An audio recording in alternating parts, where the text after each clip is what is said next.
సాక్షాత్తు శ్రీహరి స్వరూపమైన హయగ్రీవుణ్ణి కూడా ఈ వేణుగోపాల స్వామి ఆలయంలో మనం దర్శించుకోవచ్చు.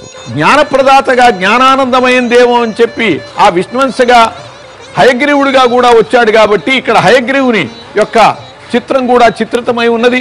ఇలా ఆ శ్రీకృష్ణుని యొక్క లీలలకు సంబంధించిన అనేక విషయాలు మనం ఈ క్షేత్రంలో చూడగలుగుతాం. అవన్నీ దర్శించుకుని ధన్యులమవుదాం.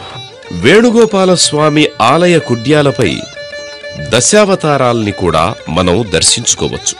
లీలామానుష విగ్రహుడైన శ్రీకృష్ణ జననం, పూతనాది రాక్షస సంహారం, గోకులంలో ఆయన చూపించిన లీలలు ఈ ఆలయం గోడలపై కనువిందు చేస్తూ మనల్ని అలౌకిక ప్రపంచంలోకి తీసుకువెళతాయి. మండనం సమస్త పాప ఖండనం స్వభక్త చిత్తరంజనం సదైవ నందనందనం.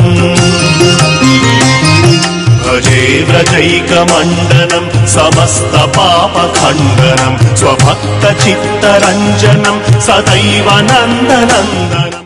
స్వామికి ఇక్కడ తులసి పూజ అత్యంత విశేషమైనది. పుష్కర కాలానికోసారి వేణుగోపాల స్వామికి విశేష రీతిలో తులసీ పూజ జరుగుతుంది. స్వామి పంపించిన దివ్యమైన తులసీ మాలల్ని శ్రీ మహాలక్ష్మి ప్రీతితో ధరిస్తుంది.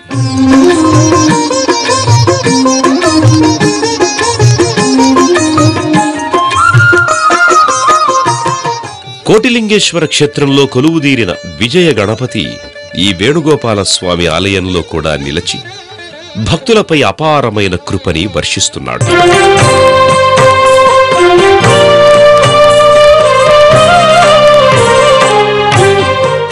ఈ ప్రాంగణంలోనే కొలువైన వీరభద్రుడు శివకేశవులకున్న అభేదాన్ని స్పష్టం చేస్తున్నాడు. పరమేశ్వరుడి అంశారూపమైన వీరభద్రుణ్ణి సేవించుకున్న భక్తులకు సమస్త దోషాలు, బాధలు పటాపంచలైపోతాయి.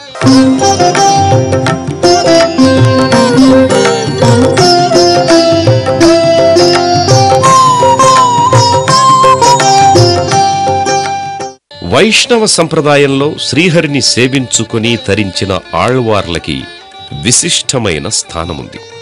స్వామిని విడిచి ఉండలేని భక్తి వారిది. అందుకే ఈ ఆలయ ప్రాంగణంలో ఆళ్వార్లకి కూడా చోటు దక్కింది. ఇక్కడున్న ఈ రామతీర్థ స్నానఘట్టంలో సాక్షాత్తు రాముడు స్నానం చేసి పితృకార్యాలను నిర్వహించాడని ప్రతీతి. అందుకే పుష్కరాల శుభగడియల్లో అనంత భక్తవాహిని ఈ రామతీర్థ స్నానఘట్టానికి తరలివచ్చి విహితమైన కర్మల్ని ఆచరిస్తారు.